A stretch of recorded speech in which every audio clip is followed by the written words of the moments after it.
اگر آپ نے ابھی تک ہمارا چینل سبسکرائب نہیں کیا تو ابھی سبسکرائب کریں اور بیل آئیکن کو کلک کر کے ہماری لیٹسٹ ویڈیوز کے بارے میں اپڈیٹ۔ السلام علیکم، ہمارے چینل میں خوش آمدید۔ آج ہم آپ کو تم سے کہنا تھا ڈرامے کی فل سٹوری کے بارے میں بتائیں گے۔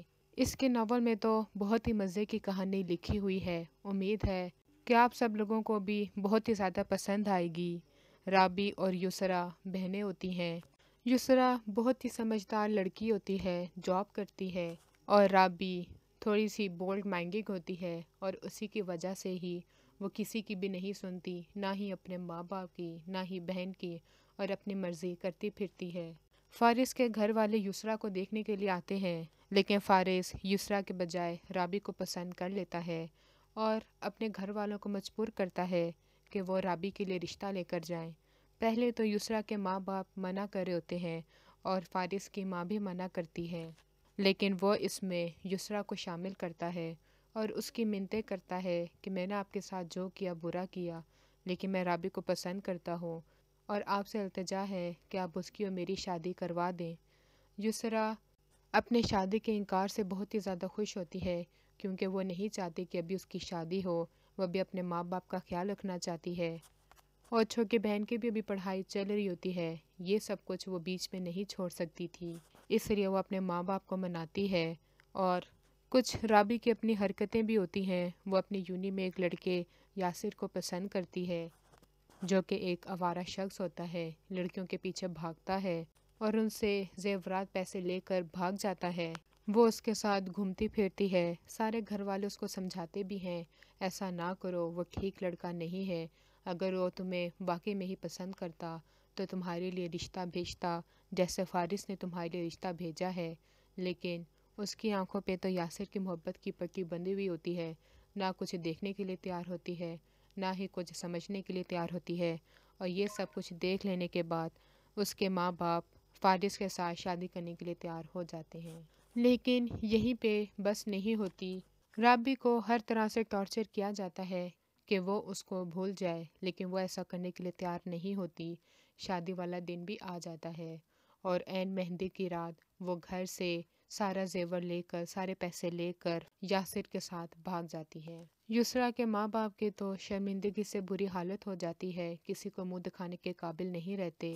تب فارس کی ماں، جو کہ پہلے ہی یسرا کو پسند کرتی تھی، اس کے دماغ میں ایک آئیڈیا آتا ہے کہ کیوں نہ وہ یسرا کو اپنی بہو بنا لے، اس طرح ان کی ندامت بھی دور ہو جائے گی اور مجھے میری اچھی بہو بھی مل جائے گی۔ اور یسرا انکار نہیں کر سکتی تھی، کیونکہ اگر وہ ایسا کرتی تو اس کے ماں باپ جیتے جی ہی مر جاتے، اور وہ ایسا نہیں کرنا چاہتی تو وہ اس شادی کے لیے ہاں کر دیتی ہے اور اس کی شادی ہو جاتی ہے۔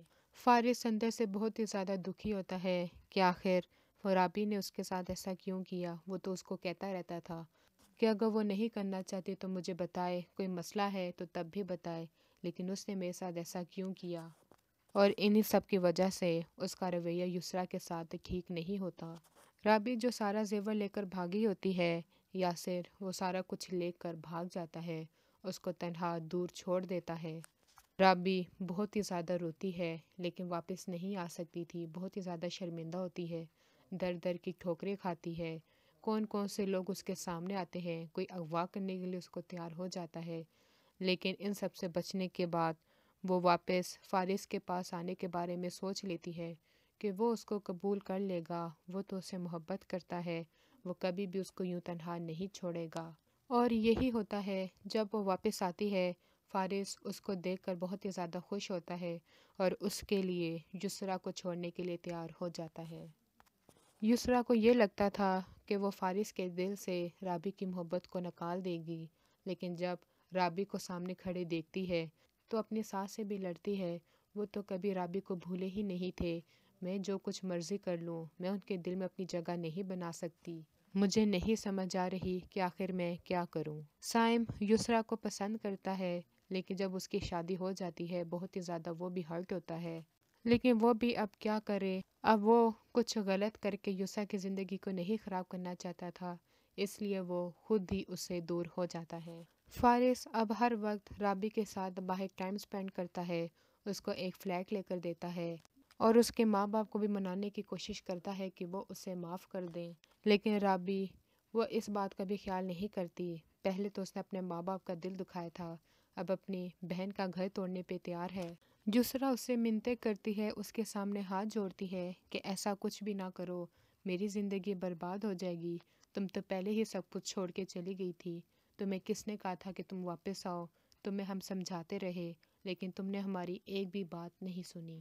لیکن وہ اپنی بہن کو دھکا دے کر اس کو خوب سنا کر واپس آ جاتی ہے اور یہی کہتی ہے میں فارس کو اپنا بنا کے ہی رہوں گی۔ فارس کی ماں اس کو سمجھاتی بھی ہے لیکن وہ آگے سے یہی کہتا ہے کہ اگر زندگی مجھے ایک اور موقع دے رہی ہے تو میں اسے کیوں نہ جیوں، کیوں رابی کو میں چھوڑ دوں اور کیوں اس زبردستی کے رشتے کو اپنے ساتھ باندھ کے رکھوں۔ میں یسریٰ کو نہیں اپنانا چاہتا، میں اس کو چھوڑ دینا چاہتا ہوں۔ یسریٰ یہ ساری باتیں سن لیتی ہے، بہت ہی زیادہ روتی ہے اور خود ہی گھر چھوڑ کے چلی جاتی ہے۔ رابی کے ماں باپ اس سے ہر طرح کا تعلق چھوڑ دیتے ہیں اور اسے کہتے ہیں آئندہ کے بعد ہمیں اپنی شکل نہ دکھانا۔ رابی اپنے مطلب کے لیے فارس کے پاس آئی ہوتی ہے کیونکہ اس کے پاس دولت بھی ہوتی ہے، سب کچھ ہوتا ہے، وہ اس کو عیش کی زندگی دے سکتا ہے۔ لیکن اس سے پہلے یہ سب کچھ ہوتا، یسریٰ کی زندگی برباد ہوتی۔ فارس کے سامنے رابی کی ساری حقیقت کھل جاتی ہے۔ جب رابی یسریٰ کو کہہ رہی ہوتی ہے کہ وہ کیوں فارس کو اپنانا چاہتی ہے، حالانکہ وہ تو اس کو پسند بھی نہیں کرتی اور وہ اس سے صرف اپنے مفاد کے لیے شادی کرنا چاہتی ہے، وہ اس کو دھکے دے کر اپنے گھر سے نکال دیتا ہے اور اس کو کہتا ہے بہت ہی بد نصیب لڑکی ہو، اتنے چاہنے والے تمہیں لوگ ملے لیکن تم نے کسی کی بھی قدر نہ کی، تم جیسے کو تو ویسے ہی ڈوب کے مر جانا چاہیے۔ میں یسریٰ کو کتنا برا بھلا کہتا تھا کہ وہی نہیں چاہتی تھی ہماری شادی ہو، اس کے دل میں چور تھا، لیکن مجھے کیا معلوم تھا کہ اصل سزا کی حقدار تو تم ہو، اور وہ بھی اس کے لیے اپنے گھر کے دروازے بند کر دیتا ہے۔ رابی در در کی ٹھوکریں پھر دوبارہ کھانے کے بعد اس کا ایکسیڈنٹ ہو جاتا ہے اور وہ مر جاتی ہے۔ یسریٰ کو جب اس بات کا پتہ چلتا ہے بہت ہی زیادہ دکھی ہوتی ہے کہ بے شک اس نے اس کے ساتھ بہت ہی زیادہ برا کیا تھا لیکن وہ اس کی بہن تھی۔ فارس یسریٰ سے آ کے اپنے کیے کی معافی مانگتا ہے کہ وہ محبت کے ہاتھوں مجبور تھا، نہیں تو ورنہ تم واقعی میں ہی اچھی لڑکی ہو اور میں نہیں چاہوں گا کہ تم مجھے چھوڑ دو۔ اور یسریٰ اپنے ماں باپ اور ساس کے کہنے پر واپس اس کے ساتھ گھر چلی جاتی ہے اور دوبارہ سے اپنی نئی زندگی شروع کر دیتی ہے۔ اور یاسر اپنے ہی دوستوں کے ہاتھوں گولی کھا کر مر جاتا ہے کیونکہ اس کے دوست بھی ویسے ہی لالچی ہوتے ہیں، وہ بھی اسے سارے پیسے لے کر سارا کچھ لے کر اس کو مار کر بھاگ جاتے ہیں۔ اگلے ویڈیو تک کے لیے اللہ حافظ۔